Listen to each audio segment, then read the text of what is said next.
CBSE ने कल ही 15 जून को एक नया सर्कुलर जारी किया है जिसमें एक कंपटीशन की बात की गई है और उस कंपटीशन में आपको अपनी बातें कहने का, लिखने का और उसमें भाग लेने का एक सुनहरा अवसर दिया गया है।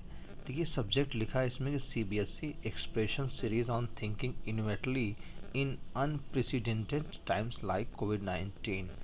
यानी ये एक एक्सप्रेशन सीरीज सीबीएसई निकालना चाह रही है राष्ट्रीय स्तर पर। ठीक है, एक्सप्रेशन सीरीज मतलब अभिव्यक्ति श्रृंखला।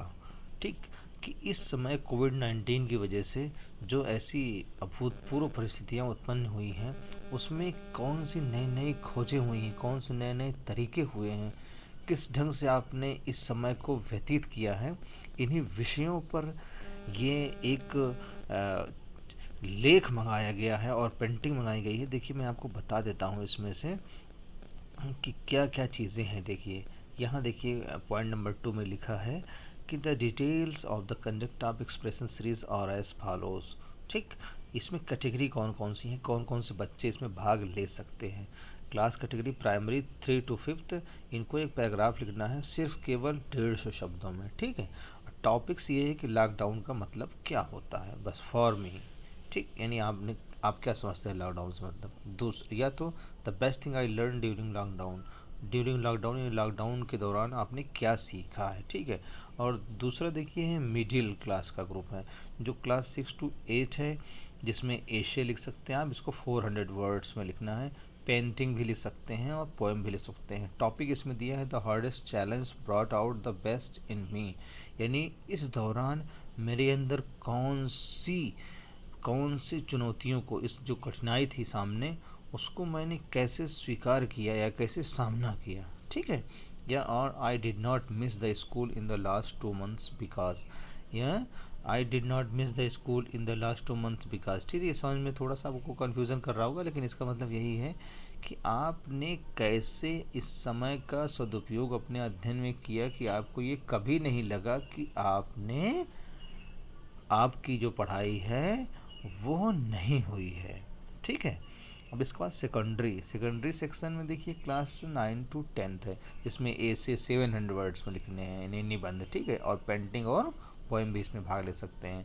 फिर है the last 2 months have made me A change human being, यानी इसमें देखिए टॉपिक दिया हुआ है थोड़ा सा और वैचारिक टॉपिक है इसमें कि मानव के हित के लिए मैं कैसे सोचने लगा हूँ। ठीक है, या मेरे अंदर मानव प्रेम के लिए कौन से और विचार और भाव उत्पन्न हुए हैं इस दौरान, ये लिखना है पिछले 2 महीनों में। फिर उसके बाद I turn the challenge into an opportunity when, यानी इस समय को, जबकि लॉकडाउन हुआ और बहुत सी परिस्थितियाँ आई, बहुत सी परेशानी आई, इसको मैंने, यानी इस चुनौती को मैंने सौभाग्य में कैसे बदला, यानी अच्छे समय में कैसे बदला, रचनात्मक कार्यों में कैसे संलग्न किया अपने आप को, कौन सी नई चीज़ मैंने की जो मेरी लाइफ के लिए, ह्यूमन बीइंग के लिए, सोसाइटी के लिए यूज़फुल रही। उसके बाद सीनियर सेकेंडरी क्लास 11 to 12, इसमें भी ए से 1000 वर्ड्स में है। इसमें भी पेंटिंग भी बना सकते हैं, पोएम भी बना सकते हैं। Unprecedented times require unprecedented measures और इनोवेटिव, अनप्रेसिडेंटेड टाइम्स यानी अभूतपूर्व समय, रिक्वायर अनप्रेसिडेंटेड मेजर यानी अभूतपूर्व मानदंड। ठीक, मतलब ये है कि ये जो अभूतपूर्व समय आया है, बहुत कठिनाई के समय आया है, इसके साथ क्या क्या और अभूतपूर्व मानदंड तरीके मनुष्य ने ईजाद किए हैं। ठीक है ना, जीने के, अपना कार्य संचालित करने के, सोचने के।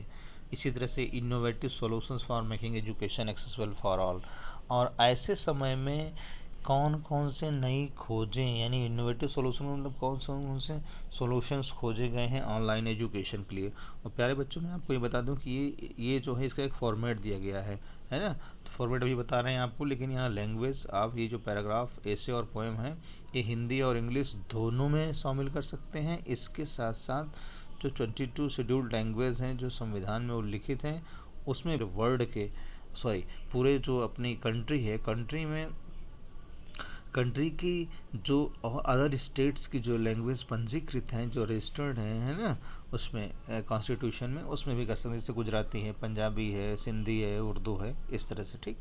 अब इसके बाद इन्होंने ये कहा है कि आपको क्या करना है, यानी कि आपको बनाना है और स्कूल आपसे कलेक्ट करेगा। ठीक है। इसमें अब 15 जून से 15 जुलाई, ठीक, 15 जून से 15 जुलाई के बीच में आपको बनाना है और स्कूल को सबमिट करना है, डायरेक्ट सीबीएसई को नहीं भेजना है। ठीक है। और स्कूल कलेक्ट करने के बाद 16 जुलाई से ये चीज़ें खुलेंगी। ठीक। और इसमें देखिए, इसमें लिखा देखिए, schools can submit the shortlist entries from 16 to 21 July, यानी 1 वीक का टाइम दिया गया है इसमें कि स्कूल जो है उसको सबमिट करेगा। ठीक। और इसके अलावा कैसे सबमिट करेगा स्कूल, वो भी दिया है कि सीबीएसई एक्सप्रेशन सीरीज ऐप जो है गूगल ऐप से डाउनलोड करना है, गूगल प्ले स्टोर से सीबीएसई एक्सप्रेशन सीरीज ऐप को, और उसी के थ्रू करना है। ठीक। और ये प्रोसीजर भी आगे इसमें बताया गया है। ठीक। और जितने लोगों का इसमें से वो इसमें पार्टिसिपेंट होंगे उनको सबको सर्टिफिकेट इसमें मिलेगा, और उनकी रजिस्टर्ड ईमेल आईडी पे। ठीक। और जो 10 बेस्ट एंट्रीज होंगी, ठीक है ना, वो रीजनल लेवल पर सिलेक्ट की जाएंगी और वो नई दिल्ली को एकेडमिक यूनिट को दी जाएंगी। ठीक।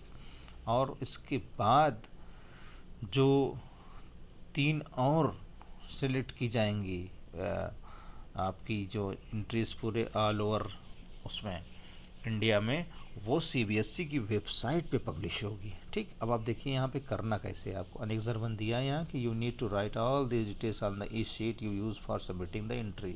ठीक। इस तरह से आपको बनाना है पूरा, name of the participant, class, gender, A4 sheet पे आपको बनानी है। ठीक है, साफ सुथरा बिल्कुल। Differently abled, name of the school with complete address, name of city, village, state, number, और यहाँ पर आपको जो बताया गया है वो लिखना है। ठीक। एक सीट के साथ आप 2 सीट भी यूज़ कर सकते हैं, जैसे जो बड़े बच्चे होंगे। ठीक है। और यहाँ पर देखिए ये बताया गया है कैसे आपको ऐप डाउनलोड करना है, किसको ऐप डाउनलोड करना है, ये स्कूल को डाउनलोड करना है, और कैसे उसको सबमिट करना है ये इसमें बताया गया है। तो ये इस तरह से देखिए बहुत अच्छी बात है सीबीएसई की कि ऑनलाइन चीज़ें चल रही हैं, साथ ही साथ आपके अंदर जो रचनात्मकता है ना, उन सब को कैसे एक सार्थकता में बदला जाए और आपका मन भी लगा रहे, साथ में आपको सर्टिफिकेट भी मिलता रहे। तो इस तरह से आप जो है इस टॉपिक पे लिख करके जो मैंने सिस्टम आपको बताया है उस ढंग से आप अपने स्कूल को भेज सकते हैं और एक सर्टिफिकेट भी प्राप्त कर सकते हैं, अपना नाम भी रोशन कर सकते हैं। Thank you.